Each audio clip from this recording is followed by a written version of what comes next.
नमस्कार स्टूडेंट्स आज के इस क्लास में हम लोग पढ़ने वाले हैं कोशिका का संगठन, है ना। क्या पढ़ने वाले हैं? कोशिका का संगठन। जो पिछला क्लास जो हुआ था, है ना, जो पिछली क्लास जो हुई थी उसमें हम जो है नया अध्याय शुरू किए थे, अध्याय 6, है ना, जीवन की मौलिक इकाई कोशिका। तो उसमें जो है हम प्रारूपिक कोशिका के बारे में पढ़ चुके थे, जो पिछली क्लास हुई थी उसमें, ठीक है। और इस क्लास में जो है हम कोशिका का संगठन, है ना, कोशिका के बारे में जो है क्या करेंगे, पढ़ेंगे। वो जो है कोशिकाएं जो है किस प्रकार से जो है बनी हुई होती है, उनके जो है कौन कौन से अंग होते हैं, है ना। समझ में आ रहा है ना। इन सब चीज़ों के बारे में क्या करेंगे, उस टॉपिक में पढ़ेंगे, कोशिका का संगठन, ठीक है। तो पढ़ने से पहले जो है कुछ बातें जो है कहना, है ना, कुछ बातें कहना चाहता हूँ, ध्यान समझिएगा।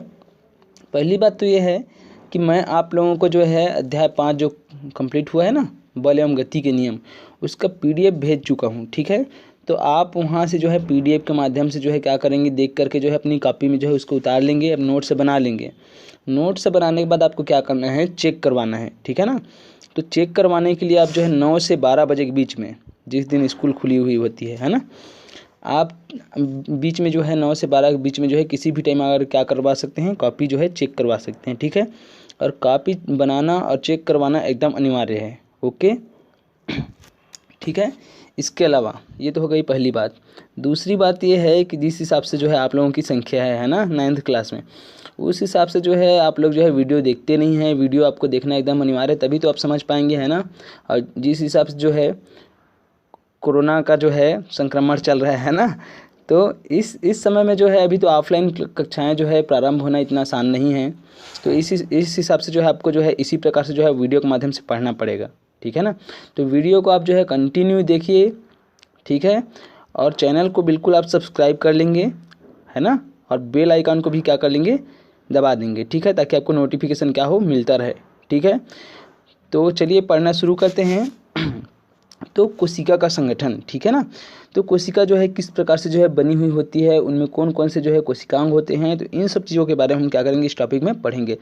तो सबसे पहले आप देख लीजिए, प्रारूपिक कोशिका को देख लीजिए। चलिए मैं आपको चित्र दिखा देता हूँ। जैसे जो है, जैसा कि आपको यहाँ दिखाई दे रहा होगा, 2 प्रकार की जो है आपको कोशिकाएं जो है दिखाई दे रही होंगी। एक है पादप कोशिका जो पेड़ पौधों में पाया जाता है, दूसरा है जंतु कोशिका जो जितने भी जीव जंतु हैं उनमें पाया जाता है, ठीक है ना। अब यहाँ पर ये जो चित्र है जो है ना, बड़ा बड़ा दिखाई दे रहा है, ये मत समझ लेना कोशिकाएं जो है बहुत बड़ी बड़ी होती करके। कोशिकाएं जो है बहुत ही छोटी होती है, मतलब जो सुई का जो नोक होता है ना, सुई का नोक, तो उस नोक में जो है 40,000 से 50,000 तक कोशिकाएं क्या हो सकती है उस नोक के बराबर में। समझ में आ रहा है ना। मतलब कोशिकाएं जो है बहुत ही सूक्ष्म होती है, जिनको हम साधारण आंखों से नहीं देख सकते, है ना। कोशिकाओं को देखने के लिए हमको जो है सूक्ष्मदर्शी की आवश्यकता पड़ती है, ठीक है ना। सूक्ष्मदर्शी के माध्यम से हम क्या कर सकते हैं, कोशिकाओं को देख सकते हैं। कुछ कोशिकाएं होती है जो बड़े आकार के होते हैं, है ना, जैसे जो पिछला जो वीडियो था उसमें मैं बताया था। तो उस प्रकार की कोशिकाओं को जो है हम साधारण आंखों से भी देख सकते हैं, लेकिन जो जीव जंतु की जो कोशिकाएं हैं, है ना, उनको जो है सूक्ष्म कोशिकाएं हैं, उनको हम जो है सूक्ष्मदर्शी के माध्यम से ही क्या कर सकते हैं, देख सकते हैं, ओके। तो देखिए यहाँ पर जो है मैं बता रहा हूँ ये जो है 2 प्रकार की कोशिकाएं हैं, एक है पादप कोशिका और एक जंतु कोशिका, ठीक है। तो यहाँ पर देखिए कोशिका भित्ति है, ये तो मैं जो है पिछला जो वीडियो था उसमें बता चुका है ना। तो कोशिका भित्ति है, कोशिका झिल्ली है, क्लोरोप्लास्ट है, अंतःप्रद्रवी जालिका है, केंद्रक है, गाल्जिका है, रिक्तिका है, कोशिका द्रव्य है, माइटोकॉन्ड्रिया है, लाइसोसोम। ये सभी क्या है, ये सभी जो है कोशिकांग है, मतलब कोशिका के अंग हैं, ठीक है ना। ये सभी जो है कोशिकाओं में पाई जाती है। तो कुछ चीज़ें हैं जो पादप कोशिका में पाई जाती है, ठीक है ना, जंतु कोशिकाओं में नहीं पाई जाती, जैसे कि कोशिका भित्ति है, क्लोरोप्लास्ट है, ठीक है ना। समझ में आ रहा है। तो ये सब चीज़ें क्या है जो पादप कोशिका में पाए जाते हैं, जंतु कोशिका में नहीं पाए जाते। इस प्रकार से दोनों का क्या किया जाता है, अंतर किया जाता है, ठीक है ना। तो इनके बारे में जो है, जो कोशिकांग जो है, इनके बारे में हम डिटेल से पढ़ते हैं। चलिए पढ़ना शुरू करते हैं। तो कोशिका का जो है संगठन, है ना, तो इसमें हम जानेंगे कि कोशिका के जो है कौन कौन से जो है कोशिकांग होते हैं, उनका क्या क्या कार्य है, उसके बारे में हम जानेंगे। तो देखिए सबसे पहले समझिए कोशिका का क्या होता है, अपना एक ढांचा होता है जो अक्सर जो है क्या होते रहता है, बदलता रहता है, ठीक है ना। और जो कोशिका के जो अंग हैं, तो कोशिका के कुछ अंग जो है क्या होते हैं, वो जो है कोशिका झिल्ली से ही बने हैं। मतलब मान लीजिए कोशिका है, तो इस कोशिका के जो अंदर में जो इसके जो अंग है, कोशिकांग है, तो ये जो है कुछ जो बने हैं वो किससे बने हैं, वो कोशिका झिल्ली से ही बने हैं। लेकिन कुछ जो कोशिका के जो अंग हैं वो कोशिका झिल्ली से नहीं बने हैं, बल्कि क्या हैं, वो अन्य जीवों के प्रवेश करने से बने हैं। ठीक है ना। और ये अन्य जीव कैसे, किस प्रकार के अन्य जीव हैं, ऐसे जीव हैं जिनमें सहजीव जो है, जिनमें सहजीविता का गुण पाया जाता है। मतलब जो है ये सहजीवी कुछ जीव है जो कोशिका के अंदर क्या हो गए, प्रवेश कर गए। जैसे कि ये कोशिका है, ठीक है ना। अब इस कोशिका में जो है कुछ जो है बाहरी जीव क्या थे, इसमें इसके अंदर कोशिका के अंदर में प्रवेश कर गए, और कोशिका के अंदर में प्रवेश कर गए और उसके साथ साथ वो जो है क्या होने लगे, जीवन जो है जीने लगे, है ना। मतलब जो है सहजीवी हैं ये, है ना। सहजीवी कहने का मतलब ऐसा है जिनसे जो है दोनों को क्या हो, एक साथ साथ जिए और दोनों को क्या हो, लाभ हो। जैसे कि कुछ बैक्टीरिया जो है हमारे जो है शरीर में पाए जाते हैं, जिनसे क्या होती है, जो पाचन की क्रिया जो है सुगमता से हो पाती है। तो हमको उनसे भी लाभ है और उनको हमसे भी लाभ है, क्योंकि उनको भी जो है पोषण के लिए जो उनका जो आहार जो है हमको जो हमारे शरीर से क्या होता है, उनको प्राप्त होता है। ठीक है। तो इसी पे तो यही क्या है, सहजीविता है। मतलब दो जीवों का साथ साथ जो है रहना, जिनसे दोनों क्या हो, एक दूसरे को लाभ हो। तो ठीक इसी प्रकार से कुछ अन्य जो जीव थे, जो बाह्य जीव थे, वो क्या कर गए, कोशिका में प्रवेश कर गए। और कोशिका में प्रवेश कर गए तो क्या हुआ, वो जो है कोशिका के अंग बन गए, है ना। सहजीविता के साथ जो है क्या बन गए, वो जो है कोशिका के अंग बन गए। तो इस प्रकार से जो है कोशिकाओं का क्या हुआ है, कोशिका के जो अंग है उनका जो है निर्माण हुआ या फिर बना हुआ है। ठीक है। दो प्रकार से, एक जो है बाह्य जीव के माध्यम से और एक जो है कोशिका की झिल्ली, कोशिका झिल्ली से ही बने हुए हैं। ठीक है, समझ में आया। आगे हम समझते हैं, अब आगे जो है डिटेल समझते हैं अंतःझिल्ली तंत्र और कोशिकांग। ठीक है ना। तो अंतःझिल्ली तंत्र जो है कहने का मतलब ये है कि अंतःझिल्ली तंत्र मतलब कोशिका जो है वो जो है उसमें जो है एक झिल्ली, है ना, कोशिका झिल्ली जो होती है उसमें जो है क्या भरा रहता है, उसमें जो है द्रव्य भरा रहता है, कोशिका द्रव्य। अब उसी कोशिका द्रव्य में जो है जो कोशिका के जो अंग हैं, जैसे कि अंतःप्रद्रवी जालिका है, गाल्जिका है, लाइसोसोम है, कोशिका है ना, केंद्रक है, ये सब जो है क्या होते हैं। और इन सभी को हम क्या बोलते हैं, अंतःझिल्ली तंत्र बोलते हैं। क्या बोलते हैं, अंतःझिल्ली तंत्र, जो क्या होते हैं, कोशिकांग जो है झिल्लीबद्ध आवरण से क्या हुए रहते हैं, घिरे रहते हैं। समझ में आ रहा है ना। और ये जो होते हैं, ये जो बाह्य जो भी उस स्थान पर जो है बाह्य जो भी द्रव्य होते हैं उनसे क्या होते हैं, ये अलग होते हैं। समझ में आ रहा है। मतलब एक झिल्ली के अंदर में क्या होते हैं, बंद होते हैं। समझ में आ रहा है। इसके साथ साथ जो है ये कोशिकांग क्या होते हैं, एक दूसरे से जो अंदर में जो कोशिकांग जो होते हैं एक दूसरे से जो है विभिन्न तरह से जो है संबंध को जो है बनाए रखते हैं। जैसे कि जो है इनमें से जो गुजरने वाले जो पदार्थ रहते हैं ना, तो आवागमन की जो व्यवस्था जो रहती है वो जो है एक जो है विशेष तरह से क्या होते हैं, उनका आवागमन होता है, जिसमें जो है एक कोशिकांग से दूसरे कोशिकांगों में जो है जो पदार्थों का जो आवागमन जो है वो प्रक्रिया जो है चलती रहती है। मतलब दोनों दिशाओं में होता है। जैसे कि देखिए यहाँ पर जो है डबल तीर के माध्यम से दर्शाया गया है, इधर भी और इधर भी। इसका मतलब ये है कि द्रव्य जो है केंद्र झिल्ली से अंतःप्रद्रवी झिल्ली में भी जा सकती है और यहाँ से जो है फिर से केंद्रक झिल्ली में भी जा सकती है। तो इस प्रकार से डबल तीर ये दर्शाता है कि जो इसमें जो पदार्थों का आवागमन है दोनों दिशाओं में चलता है। मतलब जैसे कि यहाँ पर देखिए लाइसोसोम से गाल्जिका में जो है कोई पदार्थ आ गया और फिर गाल्जिका से फिर जो है लाइसोसोम में भी वो जा सकता है। तो इस प्रकार से जो है पदार्थों का क्या होते रहता है, आवागमन जो है चलते रहता है, जो दोनों दिशाओं में चलती रहती है। समझ में आया। उसके बाद जो है अब आगे हम समझेंगे कोशिका झिल्ली के बारे में। अब हम कहाँ पर पहुँच गए, अब हम जो है कोशिकांगों का जो है डिटेल से अध्ययन करने वाले हैं कि कौन सा जो है कोशिकांग जो है ना, क्या क्या कार्य हैं उनके। ठीक है। तो कोशिका झिल्ली के बारे में सबसे पहले पढ़ते हैं हम कोशिका झिल्ली। तो कोशिका झिल्ली बताया हूँ, कोशिका झिल्ली आप लोग जो है जो प्रारूपिक कोशिका है उसमें भी मैं बताया हूँ। कोशिका झिल्ली जो है ऐसा जो रहता है ना, जिसके अंदर क्या भरा रहता है, द्रव्य भरा रहता है। तो कोशिका झिल्ली के बारे में जानते हैं। ठीक है।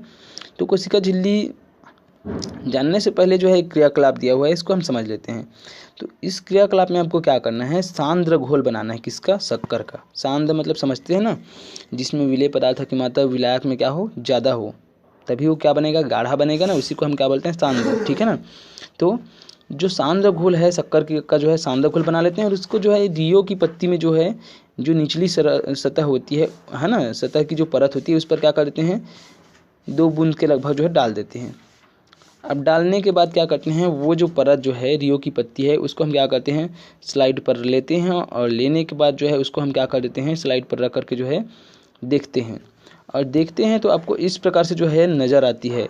ठीक है ना, रियो की जो कोशिका है ना वो जो है आपको इस प्रकार से नज़र आती है। तो इसमें आप देखिए ये जो है कोशिका, ये जो है क्या है, ये जो है एक जो है कोशिका को दर्शाता है, ये कोशिका है। इस कोशिका में जो है ये कोशिका झिल्ली को दर्शाता है। ये अंदर का जो भाग जो है दिख रहा है ना यहाँ पर ऐसा, ये अंदर का भाग जो है किसको दर्शाता है, कोशिका झिल्ली को दर्शाता है। और उसके बाद जो अंदर में जो इसमें द्रव भरा हुआ है ये कोशिका द्रव्य को दर्शाता है, और जो बाहर का जो भाग है ये जो ऐसा सफ़ेद सफ़ेद आपको दिख रहा है ये क्या है, कोशिका भित्ति है। ठीक है ना। तो जैसे ही हम क्या करते हैं, जो शक्कर का जो गाढ़ा जो घोल बनाए हैं हम, है ना सांदा वाला, उसको जब हम डालते हैं तो इसका जो गुलाबी रंग का जो कोशिका का जो हिस्सा जो होता है ना, ये क्या हो जाता है, सिमट जाता है। क्या हो जाता है, सिमट जाता है। समझ में आ रहा है, क्या हो जाता है, सिमट जाता है। और है ना सिमट जाता है। और इस प्रकार से ये जो सिमटा हुआ जो हिस्सा है, ठीक है ना, ये जो है कोशिका का क्या है, ये जो है जो ये क्या हो जाता है, बाहरी हिस्सा जो है सिमट जाता है। और यही जो सीमा जो है ना, जो गुलाबी रंग का जो बाहरी जो सीमा है वही क्या है, कोशिका झिल्ली है। क्या है, कोशिका झिल्ली। ये जो बाहरी सीमा है ये क्या है, कोशिका झिल्ली है। ये सिकुड़ जाता है। क्यों सिकुड़ जाता है, मतलब इसमें जो है जो द्रव जो है इसमें जो है इनका जो है संकुचन हो जाता है। क्यों संकुचन हो जाता है, क्योंकि द्रव्य जो है क्या होता है, ये जो है क्योंकि घोल जो रहता है, शक्कर का जो घोल जो रहता है ना, सांदा घोल जो रहता है वो क्या कर देता है, सांदा घोल जो है वो जो है इसमें क्या हो जाता है, जो पानी जो रहता है उसको क्या कर देता है इसमें जो पानी जो भरा होता है किसमें, कोशिका के अंदर में, उसको क्या कर देता है वो जो है कोशिका झिल्ली पानी को जो है, क्योंकि जो सांद्र जो घोल होता है उसकी सांद्रता, मतलब जो शक्कर का जो घोल होता है वो सांद्र होता है, और जो पानी जो भरा होता है किसके अंदर, कोशिका के अंदर, है ना, कोशिका झिल्ली के अंदर, वो क्या होता है, वो जो है तनु होता है, मतलब कम गाढ़ा होता है। तो इसमें क्या होता है, पानी जो है कम सांद्रता से अधिक सांद्रता की ओर क्या हो जाता है, चला जाता है ना, किसके माध्यम से, एक पतली झिल्ली के माध्यम से, जो कोशिका झिल्ली होती है उनके माध्यम से। तो इस प्रकार से जो है कम सांद्रता से, है ना, अधिक सांद्रता की ओर जो है पानी का जो बहाव जो होता है ना, इसी को हम बोलते हैं, जब ये झिल्ली के माध्यम से होता है तो इसी को हम बोलते हैं परासरण। क्या बोलते हैं, परासरण। ठीक है ना। इसी कारण से जो है द्रव्य का क्या हो जाता है, संकुचन हो जाता है, और वो जो हमको दिखाई देता है वही क्या है, कोशिका झिल्ली है। जो बाहरी जो सीमा है, ये जो गुलाबी रंग का ये सिकुड़ा हुआ होता है ना, ये वाला भाग आपको दिख रहा होगा। ठीक है, ये क्या है, कोशिका झिल्ली। ठीक है। अब यहाँ पर देखिए कोशिका झिल्ली जो है वो जो है उसका काम क्या है और क्या करता है, ये कोशिका झिल्ली किस काम का है। ठीक है ना। तो कोशिका जो झिल्ली जो होती है ना, वो कोशिका द्रव्यों के जो आवागमन में जो है क्या करती है, महत्वपूर्ण भूमिका निभाती है। मतलब कौन से जो है कोशिका द्रव्य को जो है आना है, अंदर जो है प्रवेश कराना है, किसको बाहर रखना है ना। तो इन सब के लिए जो है जो कोशिका झिल्ली होती है वो क्या होती है, जिम्मेदार होती है। ठीक है ना, समझ में आ रहा है। और ये जो कोशिका झिल्ली जो होती है वसा एवं प्रोटीन की बनी होती है। किसकी बनी होती है, वसा एवं प्रोटीन की बनी होती है। और ये जो है लचीले स्वभाव की होती है। आप तो पॉलीथीन देखते हैं ना, जो लचीले स्वभाव की होती है, ठीक इसी प्रकार से जो है कोशिका झिल्ली जो होती है वो जो है क्या होती है, वसा एवं प्रोटीन की बनी होती है और लचीले स्वभाव की होती है। ठीक है। इसके अलावा ये जो कोशिका झिल्ली है वो कोशिका का जो है आकार और सीमा का क्या करती है, निर्धारण करती है। मतलब कोशिका झिल्ली, क्योंकि ये जो है बाह्य सीमा है कोशिका का, है ना, तो कोशिका झिल्ली क्या करती है, जो कोशिका है उनका आकार और उनकी सीमा का क्या करती है, निर्धारण करती है। इसके अलावा जो है ये जो है सुरक्षा का कार्य करती है ना, सुरक्षा करती है इसकी कोशिका की। ठीक है, क्योंकि जो है ये जो है बाह्य सीमा तय करती है इसी कारण से। ठीक है। इसके अलावा जो है ये जो है कोशिका झिल्ली जो है ना, कोशिका के अंदर और बाहर वातावरण में जो पदार्थ का जो है क्या करती है, ये जो है चयनित रूप से आवागमन करती है। मतलब पदार्थों का पहले क्या करती है, ये चयन करती है, उसके बाद जो है उनका जो है आवागमन होने देती है। इसी कारण से इनको हम जो है चयनात्मक पारगम्य झिल्ली कहते हैं। मतलब ये जो है किस पदार्थ को, है ना, किस पदार्थ को जो है प्रवेश कराने देना है, अंदर आने देना है, और किस पदार्थ को जो है बाहर ही रखना है, इनका क्या करती है, ये जो है चयन करती है ना, चयनित रूप से आवागमन करती है। इस कारण से इनको हम चयनात्मक पारगम्य झिल्ली कहते हैं। किसको, जो कोशिका झिल्ली जो होती है उनको। समझ में आया यहाँ तक? उसके बाद जो है हम आगे समझेंगे, है ना। हम जो है यहाँ पर समझेंगे ठीक है। उसके बाद हम यहाँ पर समझते हैं कि ये जो है हमारे शरीर में जो है जब क्या होता है, जो कोशिकाएं जो होती है ना, हमारे शरीर में जो है बहुत सारी जो है कोशिकाएं होती है ना, कई करोड़ों कोशिकाएं होती है। तो ये कोशिकाएं जो होती है तो ज़रूरी नहीं है कि वो केवल जो है शरीर में जो है एक ही स्थान पर क्या हो, स्थिर हो, बल्कि उनमें क्या होते रहता है, उनमें स्थानांतरण भी होते रहता है। तो ये जो कोशिका झिल्ली होती है ना, जो कोशिकाएं जो होती है, तो ये जो कोशिका झिल्ली होती है ये क्या करती है, जो समान प्रकार की जो कोशिकाएं होती है उनको जो है, इन कोशिकाओं में मतलब एक पहचान चिन्ह होता है जिसके आधार पर वो क्या करते हैं, समान प्रकार की जो कोशिकाएं जो होती है उनको क्या करती है, उनको जो है एक साथ जो है बांध करके रखने की क्या पाई जाती है, इनमें गुण पाया जाता है। मतलब जो चूँकि शरीर में जो है बहुत सारी कोशिकाएं होती है तो और कोशिकाओं का जो है स्थानांतरण भी इधर उधर होते रहता है। तो जो समान प्रकार की कोशिकाएं जो होती है तो कोशिकाओं में पहचान चिन्ह होता है ना। तो पहचानने का जो गुण भी किन में होता है, कोशिकाओं में होता है। और समान प्रकार की कोशिकाएं जो है एक साथ क्या होती है, इकट्ठा होती है। और उसी प्रकार से वो जो इकट्ठा होती है तो उससे क्या होता है, ऊतक का निर्माण होता है। और ऊतक का निर्माण होता है जिससे किसका निर्माण होता है, हमारे अंग का निर्माण होता है। और इस प्रकार से हमारे शरीर का जो है क्या होता है, निर्माण होता है। समझ में आया? तो ये होती है मतलब पहचान जो है, पहचान चिन्ह होता है किसमें, कोशिकाओं में, है ना, जो कोशिकाएं जो होती है उनमें। और ये जो पहचान चिन्ह होते हैं वो कोशिका झिल्ली पर ही होते हैं। समझ में आया? उसके बाद आगे हम समझते हैं। अब उसके बाद एक और क्रियाकलाप देख लेते हैं, ठीक है। तो इस क्रियाकलाप में जो है क्रियाकलाप 5 है ना, इस क्रियाकलाप में हम देखेंगे कि आपको जो है कोशिका झिल्ली किस प्रकार से दिखाई देगी, ठीक है ना। तो इसके लिए आपको करना क्या होगा, इसके लिए आपको करना है ये कि आपको एक अंडा ले लेना है। क्या ले लेना है? अंडा, ठीक है ना। और ले लेना है आपको सिरका। क्या ले लेना है? सिरका। सिरका जो है एक विलियन है जो आता है ना, मार्केट में मिलता है सिरका, ठीक है ना। और आपको जो है शक्कर का सांदा घोल ले लेना है, एक बीकर ले लेना है और पानी ले लेना है। अब आपको करना क्या है, आपको इस क्रियाकलाप को करने के लिए करना क्या होगा, सबसे पहले जो है अंडा जो होगा उसको क्या कर देंगे, अंडा को जो है आप जो सिरका जो होगा उसमें क्या करके डुबा करके रख देना है। कितने दिनों तक रख देना है? 4 से 5 दिनों तक डुबा करके रख देना है। अब जब आप क्या करते हैं, इसको जो है 4 से 5 दिनों तक जब डुबा करके रखते हैं तो जो अंडा का जो ऊपर का जो त्वचा जो होता है ना, ऊपर का जो भाग होता है वो कैल्शियम कार्बोनेट का बना होता है। किसका बना होता है? कैल्शियम कार्बोनेट का। तो कैल्शियम कार्बोनेट क्या हो जाता है, जो सिरका जो होता है उसमें घुल जाता है। और घुल करके जो है, घुलने के बाद जो है केवल और केवल क्या बच जाता है, उसका जो अंदर का भाग जो रहता है वो बच जाता है। अब वो जो अंदर का जो भाग जो रहता है ना, उसको जब हम 4 से 5 दिन के बाद जब हम देखते हैं तो चूँकि अंडा जो रहता है उसका जो, जैसे मान लीजिए ये है अंडा, है ना, ये अंडा है। तो अंडा का जो बाहर का जो छिलका जो रहता है ना, छिलका, वो किसका बना होता है? कैल्शियम कार्बोनेट का बना होता है। और जब हम इसको जो है हम सिरका में जो है डुबा करके रख देते हैं 4 से 5 दिनों तक, तो ऊपर का जो इसका छिलका जो होता है अंडा का, वो क्या हो जाता है, वो जो है उस सिरका में घुल जाता है।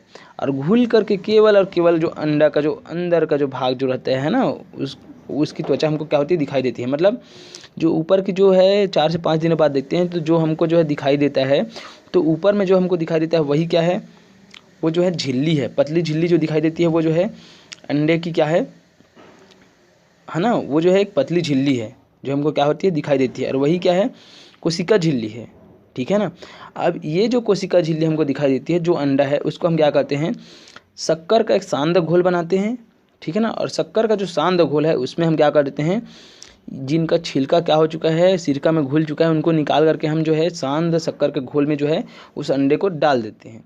और जैसे ही डालते हैं तो हम देखते हैं 10 मिनट के लिए उसमें यदि हम छोड़ देते हैं बीकर में, तो अंडा जो है क्या हो जाता है, वो सिकुड़ जाता है। ऐसा दिख रहा है ना आपको चित्र में। पहले जो है अंडा का आकार अलग रहता है, लेकिन जब इसको 10 मिनट के लिए शक्कर के सांद्र घोल में क्या करते हैं, डुबाते हैं, तो अंडा सिकुड़ जाता है। इसका मतलब ये हुआ, क्यों सिकुड़ा, क्योंकि शक्कर का जो है सांद्र घोल है और जो अंडा जो है उसके अंदर जो पानी भरा हुआ है, जो भी पदार्थ है, वो जो है कम सांद्र है या फिर तनु है ना, उसकी सांद्रता जो है बाहर में जो पदार्थ है, शक्कर का घोल है, उससे जो है उसकी सांद्रता क्या है, कम है। इस कारण से इसके अंदर का जो भी द्रव जो रहता है वो क्या हो जाता है, बाहर निकल जाता है और ये जो है सिकुड़ जाता है। ऐसा क्यों हुआ? ऐसा इसलिए हुआ क्योंकि यहाँ पर एक जो है पतली झिल्ली है अंडा के जो है उसके जो है ऊपरी भाग में पतली झिल्ली है, जो कोशिका झिल्ली है। अब उस कोशिका झिल्ली से क्या होता है, परासरण होता है, मतलब जो द्रव्य जो है कम सांद्रता से अधिक सांद्रता की ओर क्या करते हैं, गमन करते हैं, और इसी कारण से अंडा क्या हो जाता है, सिकुड़ जाता है। और इस प्रकार से आपको जो है ये जो पतली झिल्ली आपको दिखाई देगी, यही क्या है, कोशिका झिल्ली। समझ में आया? तो कोशिका झिल्ली क्या है, भूलना नहीं है, समझ गए ना? हाँ ठीक है। उसके बाद हम अब आगे पढ़ेंगे कोशिका भित्ति के बारे में पढ़ेंगे। किसके बारे में पढ़ेंगे? कोशिका भित्ति। तो कोशिका भित्ति जो है एक कोशिकांग है, ठीक है, जो किसमें पाया जाता है, केवल और केवल जो है जो पादप कोशिका जो होती है ना उसमें जो है कोशिका भित्ति पाई जाती है। मतलब आप देखे होंगे कि ऐसा जो है पादप कोशिका हम प्रारूपिक कोशिका में देखे हैं। तो आपको लेफ्ट साइड में जो चित्र में दिखा रहा था वो क्या है, वो जो है एक जो है पादप कोशिका, मतलब पौधों में पाई जाने वाली कोशिका का प्रारूपिक मॉडल था। तो उसमें जो कोशिका भित्ति जो होती है सबसे बाहर में जो है ऐसा पाई जाती है, जो केवल और केवल पेड़ पौधों में पाया जाता है। पादप कोशिका में जो है कोशिका भित्ति पाई जाती है। समझ में आया? और ये जो है केवल और केवल जो है पादप में पाई जाती है, मतलब पेड़ पौधों में पाई जाती है। इसी कारण से जो है इसी विशेषता कारण हम जो है जो जंतु कोशिका है और पादप कोशिका उसमें हम अंतर कर पाते हैं, है ना। ये जो है एक विशेष रूप से विशेषता है किसकी, पादप कोशिका की, ठीक है ना। और ये जो कोशिका भित्ति जो होती है वो किनसे मिलकर के बनी होती है, ये जो है सेल्यूलोज की बनी होती है। समझ में आ रहा है? मतलब ये जो है कोशिका की सबसे जो है बाहरी परत है, ठीक है ना, पादप कोशिका की। कौन? कोशिका भित्ति, जो किसकी बनी होती है, सेल्यूलोज की बनी होती है। और जस्ट जो है पादप कोशिका भित्ति के अंदर जस्ट जो है कोशिका झिल्ली होती है। समझ में आ रहा है ना? तो कोशिका झिल्ली के जस्ट बाहर में क्या होता है, कोशिका भित्ति, जो सेल्यूलोज की बनी होती है और एक मजबूत परत है। समझ में आ रहा है ना? क्या है ये? एक मजबूत परत है जिसको हम क्या बोलते हैं, कोशिका भित्ति बोलते हैं। समझ में आ रहा है? इसके साथ साथ जो है ये जो कोशिका भित्ति जो होती है वो कठोर होती है, और इसके है ना, तो कुछ जो है कठोर होती है और कुछ पौधे जो होते हैं उनकी जो है कोशिकाओं की जो कोशिका भित्ति जो है वो जो है कठोर होती है, लचीली भी होती है और छिद्रमय परत भी होती है, ठीक है ना। समझ में आ रहा है? अब ये क्या करता है, कोशिका भित्ति का कार्य क्या है? तो कोशिका भित्ति का कार्य जो है वो है कि कोशिका को जो है एक निश्चित आकार प्रदान करता है, क्योंकि ये बाहरी परत है ना।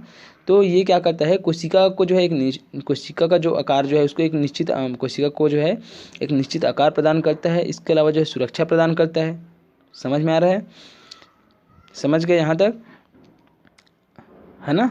तो ये जो है और जो कोशिका भित्ति जो है, ठीक है ना, तो ये तो आप समझ गए होंगे, है ना, कोशिका भित्ति क्या है। उसके बाद जो है इसके बाद हम आगे समझते हैं, जीवित कोशिकाओं से ही इस परत का जो है निर्माण होता है, ठीक है ना। मतलब कोशिका भित्ति का निर्माण जो है जीवित जो कोशिका होती है उन्हीं से जो है क्या होता है, इनका निर्माण होता है, ठीक है। अब देखिए माचिस की तीली, है ना, माचिस की तीली से जो है ये जो रॉबर्ट हुक जो था, जिन्होंने क्या किया था, जिन्होंने कोशिका की खोज की थी, ठीक है ना। तो ये जो कारक में जो है जो कारक का जब अवलोकन की थी उनमें जो संरचना इन्होंने देखा था, जिसको इन्होंने बताया था कि कोशिका है करके, तो वो जो है मृत कोशिका के रूप में उनको क्या हुआ था, और जो मृत कोशिका है वो दिखाई दी थी, ठीक है ना। और ये मृत कोशिका जो है, मृत जो कोशिका थी वो जो है कोशिका भित्ति जो है वो दिखाई दे रही थी, वही है। समझ में आया?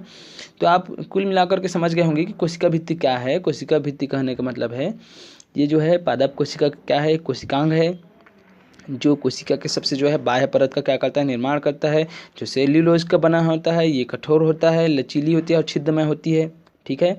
ये क्या करता है, कोशिका को एक निश्चित आकार प्रदान करता है और उनको जो है सुरक्षा प्रदान करता है। ओके, समझ गए? ये था क्या, कोशिका भित्ति। उसके बाद हम आगे समझते हैं कोशिका द्रव्य। क्या समझेंगे? कोशिका द्रव्य।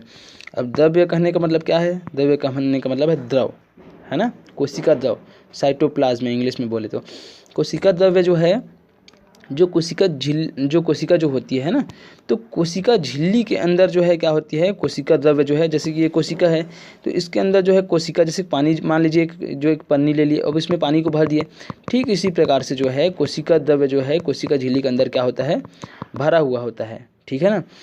और जो कोशिका झिल्ली है ना, कोशिका झिल्ली जो होती है ऐसा जो है बाहर में होती है इस प्रकार से, ठीक है ना। तो कोशिका झिल्ली जो है कोशिका द्रव्य की जो बाहरी सीमा जो है उसको क्या करती है, कोशिका झिल्ली ही तय करती है, ठीक है, समझ में आ रहा है। और इसी कोशिका द्रव्य के अंदर में जो है जितने भी जो कोशिकांग हैं, कोशिका के जो अंग है वो पाए जाते हैं। मतलब ये मान लीजिए ये कोशिका है, कोशिका झिल्ली है, अब इसमें ही जो है ये कोशिका द्रव्य जो है वो भरा हुआ होता है। और उसके बाद जो है इसी में जो है जितने भी जो कोशिका के जो अंग है ना, जैसे माइटोकॉन्ड्रिया है, लवक है, अंतःप्रद्रवी जालिका है, केंद्रक है, ये सब जो है इसमें क्या होते हैं, इसी में जो है धंसे हुए रहते हैं, मतलब डूबे हुए रहते हैं, मान के चलिए। समझ में आ रहा है ना, किसमें, कोशिका द्रव्य में। समझ गए, यहाँ तक समझ गए ना। मतलब ये जो है कोशिका द्रव्य जो है एक आधार द्रव्य है, ठीक है ना, समझ गए। और इसमें जो है इस कोशिका द्रव्य में होता क्या है, इसमें जो है संचित पदार्थ है, स्तवीय पदार्थ है, अपशिष्ट पदार्थ है, ये सब क्या होते हैं, कोशिका द्रव्य में होते हैं। समझ में आ रहा है ना, मतलब इसी में पाए जाते हैं। इस द्रव्य में जो है संचित पदार्थ जो होते हैं वो, स्तवीय पदार्थ जो होते हैं वो, अपशिष्ट पदार्थ जो होते हैं वो, ये सब क्या होते हैं, ये जो है इस कोशिका द्रव्य में पाए जाते हैं, ठीक है। और इसमें पानी की मात्रा जो है कोशिका द्रव्य में अधिक होती है। समझ गए। तो यहाँ पर जो है मैं डिटेल से क्यों समझा रहा हूँ, इसलिए समझा रहा हूँ ताकि आप जो है कोशिका के जो अंग है उसको समझ पाएँ, है ना। तो कुल मिलाकर के यहाँ पर समझिए कि कोशिका द्रव्य क्या है, एक द्रव्य है, ठीक है ना, जो कोशिका झिल्ली के अंदर में जो है क्या होते हैं, उपस्थित होते हैं, भरे हुए होते हैं। और इसमें जितने भी जो कोशिकांग है वो क्या होते हैं, उपस्थित होते हैं, इसमें धंसे हुए रहते हैं, मतलब इसके अंदर में होते हैं, ठीक है, समझ में आ रहा है ना। और जो कोशिका जो द्रव्य है इसमें जो है कौन कौन से पदार्थ होते हैं, इसमें जो है संचित पदार्थ है, स्तवीय पदार्थ है, अपशिष्ट पदार्थ है, ये सब क्या होते हैं। और इसमें जो है पानी की मात्रा क्या होती है, अधिक होती है। समझ गए कोशिका द्रव्य क्या है, ओके। उसके बाद आगे जो है समझेंगे जो तीसरा नंबर का जो है केंद्रक, ये भी क्या है, कोशिकांग है, मतलब कोशिका के अंग है। और केंद्रक जो है बहुत ही इम्पोर्टेंट जो है क्या है, कोशिकांग है, ठीक है ना। तो देखिए सबसे पहले जो है केंद्रक है ना, केंद्रक का जो केंद्रक खोज करने वाले कौन थे, रॉबर्ट ब्राउन, है ना। 1831 में जो है रॉबर्ट ब्राउन को जो है जब ये जो है अवलोकन कर रहे थे कोशिका का, तो है ना, तो इनको जो है कोशिका के मध्य में जो है एक संरचना दिखाई दी, है ना, जिसको इन्होंने नाम दिया न्यूक्लियस। क्या नाम दिया, न्यूक्लियस, मतलब केंद्रक, ओके। समझ में आ रहा है ना, जो कोशिका का क्या था, एक महत्वपूर्ण अंग है। समझ गए, समझ में आया यहाँ तक। तो यदि हम बात करते हैं किसकी बात करते हैं, यदि हम केंद्रक की बात करते हैं, तो केंद्रक भी क्या होता है, ये जो केंद्रक जो होता है, चूँकि कोशिकाएं जो है अलग अलग प्रकार की होती है, आप जानते हैं, है ना। तो कोशिका जो है अलग अलग प्रकार की होती है, जैसे कि लाल रक्त कोशिकाएं हैं, ठीक है, और फ्लोएम ऊतक की कोशिकाएं हैं। तो इस प्रकार से तो कुछ कोशिकाओं में जो है क्या होती है, ये केंद्रक जो है हमको जो है शुरुआत में दिखाई देते हैं, किंतु बाद में जो है ये केंद्रक गायब हो जाते हैं। समझ में आ रहा है ना, मतलब नष्ट हो जाते हैं, ताकि क्या हो सके, पदार्थों का जो है आसानी से जो है संवहन हो सके। मतलब पदार्थों के संवहन के लिए क्या हो जाता है, ज़्यादा से ज़्यादा स्थान उपलब्ध हो किसमें, कोशिका में। इसी कारण से ये जो है नष्ट हो जाते हैं, जब कोशिका जो है क्या हो जाती है, विकसित हो जाती है तब। समझ में आ रहा है।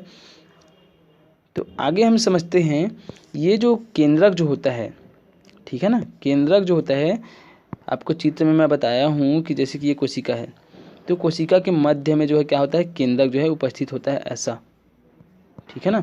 तो ये जरूरी नहीं है केंद्र जो है कोशिका के मध्य में ही उपस्थित हुए, कई बार जो है अगल बगल में ऐसा भी हो जाता है, ठीक है ना। अलग अलग कोशिकाओं में जो है इसका स्थान जो है एकदम फिक्स नहीं रहता, लेकिन मध्य में जो है अधिकतर जो है ये पाया जाता है, ठीक है ना, कोशिका के। तो ये जो केंद्रक जो होता है, कोशिका का जो केंद्रक जो होता है, उसमें जो है धागे के जैसी क्या होती है, एक रचना होती है, जैसे कि ये ऐसा टाइप का, ठीक है ना। धागे के जैसा जो है क्या होती है, धागे के जैसी जो है रचना होती है, जिनको हम बोलते हैं क्रोमेटिन। क्या बोलते हैं, क्रोमेटिन। और ये जो क्रोमेटिन जो होता है अनुवांशिक पदार्थ के बने होते हैं, मतलब जो है अनुवांशिक जो पदार्थ होते हैं उनसे, मतलब ये क्या बने होते हैं, ये जो क्रोमेटिन जो है ना, धागे के समान जो संरचना होती है, जो केंद्रक में पाई जाती है। मतलब कहने का मतलब ये है कि कोशिका के केंद्रक में जो है धागे के जैसे जो है, धागे के जैसी दिखने वाली जो है एक संरचना हमको दिखाई देती है, जिसको हम बोलते हैं क्रोमेटिन कहते हैं। और ये जो क्रोमेटिन जो होता है अनुवांशिक पदार्थों से क्या मिल करके क्या होते हैं, बने होते हैं। और अनुवांशिक पदार्थ क्या होते हैं? अनुवांशिक पदार्थ कहने का मतलब ऐसा पदार्थ है जिनमें जो है अनुवांशिक गुण जो है क्या होते हैं उस जीव के उपस्थित होते हैं। समझ में आ रहा है ना?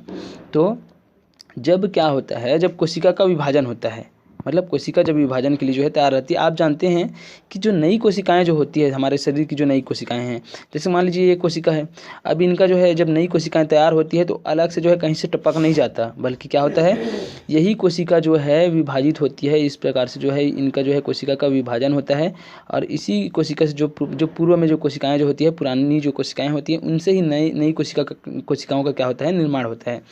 तो जब कोशिकाओं का जो है निर्माण होता है ना, नई कोशिका जब मतलब कोशिका जो है जब विभाजन के लिए तैयार होती है, तो यही जो क्रोमेटिन जो होता है ना, जो धागे जैसी संरचना होती है, वो क्षणों का क्या कर लेती है, रूप ले लेती है। मतलब जैसे कि ये जो है इस प्रकार से धागे की समान संरचना थी, अब ये क्या हो जाती है, क्षणों के समान, मतलब इस प्रकार से जो है क्षण के समान जो है इनकी संरचना जो है क्या हो जाती है, ठीक है ना।